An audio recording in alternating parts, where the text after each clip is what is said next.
یوصیکم اللہ، اللہ تمہیں وصیت کر رہا ہے، نصیحت کر رہا ہے۔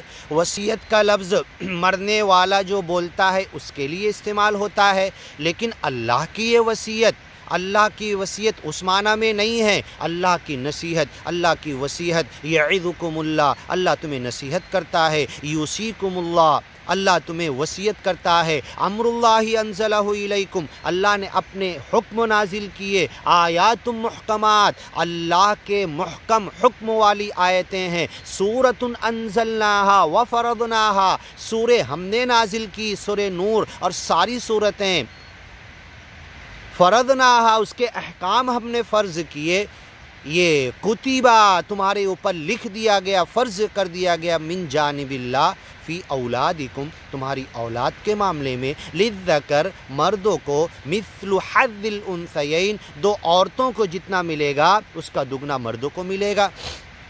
فَإِن كُنَّ نِسَاءً فَوْقَ اثْنَتَيْنِ، دو سے زیادہ اگر عورتیں ہیں، فَلَهُنَّ ثُلُثَا مَا تَرَكَ، تو دو مرتبہ ثلث نکال لیں گے۔ وہ دو ثلث تمام عورتوں میں، بیٹیوں میں تقسیم کر دیا جائے گا۔ وَإِن كَانَتْ وَاحِدَةً، اور اگر لڑکی صرف ایک ہوگی مرنے والے کی، فَلَهَا النِّصْفُ، تو لڑکے کو اور لڑکی کو دونوں کو آدھا آدھا دیا جائے گا۔ وَلِأَبَوَيْهِ لِكُلِّ وَاحِدٍ مِّنْهُمَا السُّدُسُ، اور مرنے والے کے اگر ماں باپ ہیں تو دونوں ماں باپ کو چھٹے حصے میں سے دیا جائے گا۔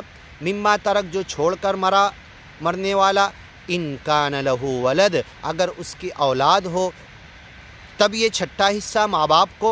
فإن لم یکن لہو ولد، اب اگر اس مرنے والے کی اولاد نہ ہو، وورثہ ابواہ، ماں باپ وارث بن رہے ہیں اور کوئی دوسرے نہیں، فلأمہ الثلث، تو ماں کو ثلث، 1/3۔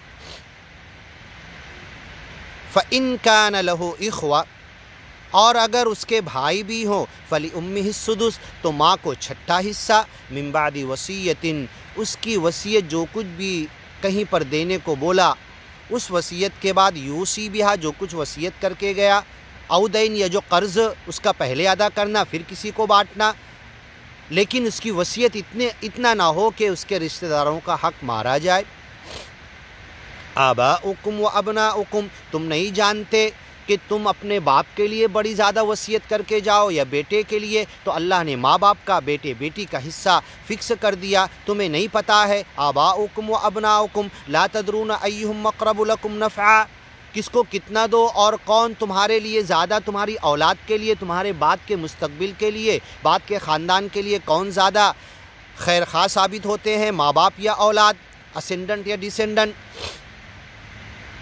اقرب لکم نفعا فریضۃ من اللہ، یہ وراثت جو بانٹنا کس کو کتنا اللہ کی طرف سے فرض ہے، اور حدیث میں اللہ کے رسول نے کہا نصف العلم ہے۔ یہ ترجمہ ہم نے کیا، ابھی آپ کو سدس، ثمن، ثلث یہ سب سمجھ میں نہیں آئے گا، اس کی ڈیپ میں جائیں گے تو یہ عوام تو اتنا سمجھ نہیں سکتی ہے، اس کے جانکار کے پاس جائیں جو نصف علم ہے، جب جو مرے تو اس کے مطابق، اور یہ خیال رکھیں میت اٹھانے سے پہلے ترکے کی تقسیم کر لیں بڑے عدل کے ساتھ، باپ ہو، ماں ہو، رشتہ دار جو بھی ہے، اس کی باڈی، ڈیڈ باڈی کے پاس بیٹھ کر بنا چلائے، بنا جھگڑا کیے، عدل انصاف کے ساتھ ایک دوسرے کو حق دیتے ہوئے، میں بھی ایسے ہی مرنے والا ہوں، یہ استحضار رہے گا، میں غلط نہ کروں کسی کے ساتھ، میت اٹھانے سے پہلے کٹ شارٹ میں ایک دوسرے کو لے دے کر اور ایک دوسرے کو معاف کر کے، کہ اگر کم زیادہ گیا تو ہم کسی پر آبجیکشن نہیں لیں گے، معاف کرتے ہیں، یہ تقسیم کر کے میت اٹھاؤ، تب تمہارے خاندان آگے کے لیے بڑے اچھے سے سب لوگ جئیں گے۔ فریضۃ من اللہ، یہ اللہ کی طرف سے فرض ہے۔ ایسی زکوٰۃ جب اللہ نے کن کو دو، 8 لوگوں کو، تو وہاں بھی کہا فریضۃ من اللہ واللہ علیم حکیم، اور کیسے، کیوں، کتنا اللہ نے کس کا حصہ 8 قسم کے لوگوں کا بیان کیا زکوٰۃ میں، اللہ جانتا ہے۔ وراثت میں بیٹے کا، بیٹی کا، اور یو پی والے سن لے، اپنی اس بدبختی سے باز آ جائیں، اگر وہ لڑکیوں کی شادی میں خرچ کرتے ہیں تو لڑکیاں وراثت سے، ترکہ سے محروم نہیں کی جا سکتی۔ پوری یو پی کے ایمان والے، قرآن کو ماننے والے، گیانی ایمانی بندے، اپنے آپ کو اللہ سچے مالک کے ماننے والے، کہنے والے، گیانی کہنے والے، ایمانی کہنے والے، اپنی بہنوں کو، بیٹیوں کو وراثت اور ترکے میں سے جو اللہ نے حق دیا وہ دینا نہ بھولیں، جان بوجھ کر انہیں محروم نہ کرے۔ اللہ تعالیٰ بڑی کڑی سزا دے گا۔ فریضۃ من اللہ، اللہ کی طرف سے فرض ہے۔